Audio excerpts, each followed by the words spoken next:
Hi guys, राजा और rank का part 2 आ गया है। लाइक और सब्सक्राइब करिए। आप तो बहुत रईस खानदान के नजर आते हैं। आप शायद कहीं के राजा होंगे। राजा बोला, ठीक पहचाना मुझे। मैं सूरतगढ़ का राजा हूं। मैं अपना राजपाट अपने भाई के हवाले कराया हूं। मेरे घर वालों ने दौलत हथियाने का षड्यंत्र अपना लिया था। उनसे किनारा करके शांति की खोज में निकल पड़ा। मुझे काफी दिनों तक भटकते भटकते इतने दिन व्यतीत हो गए। मुझे खाना भी नसीब नहीं हुआ। मैं भोजन की तलाश में चल रहा हूं। शायद ही कोई मुझे खाने के लिए पूछे। सभी लोगों ने मेरी दाढ़ी बड़ी देख मुझे बाहर भगा दिया।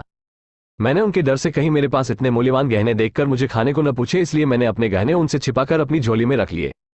रास्ते में कंदमूल फल खाकर अपना पेट भर रहा था। मुझे देखकर कुछ लोगों ने बासी रोटी मेरी तरफ फेंकी। आज मैं भूख से व्याकुल होकर इधर उधर घूम रहा हूँ। रास्ते में घास फूस खाकर अपना गुजारा कर रहा हूँ।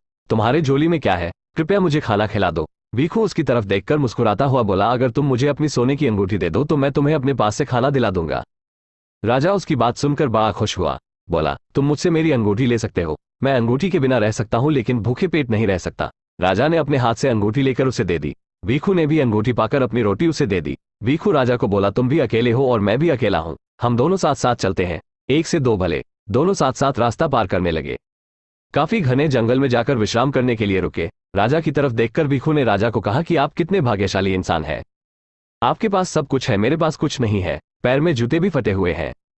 आपने मेरी समस्या हल कर दी। आपने मुझे अंगूठी देकर मुझे कृतार्थ कर दिया। अंगूठी पाकर भीखू खुशी महसूस कर रहा था। राजा भीखू से बोला, मैं भी तुम्हारी तरह ही सोच रहा था कि तुम कितने खुशी में मस्ती से चल रहे हो। तुम्हारे पैर में पहनने के लिए भी जूते भी नहीं है, फिर भी तुम्हें जूतों की कोई परवाह नहीं।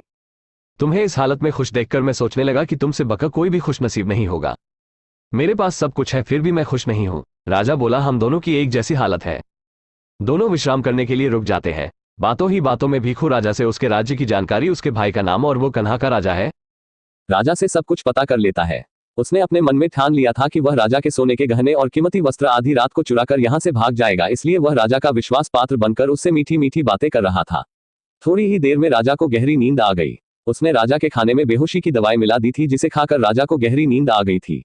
भीखू ने राजा के वस्त्र पहने और उसके गले से हार, अंगूठी सब कुछ निकालकर उसकी पोशाक पहनकर वहां से चंपत हो जाता है। रात को राजा सोया ही रह जाता है। भीखू जब भाग रहा होता है तभी उसे कुछ चोर दिखाई देते हैं। चोर उसे राजा समझकर पकड़ लेते हैं।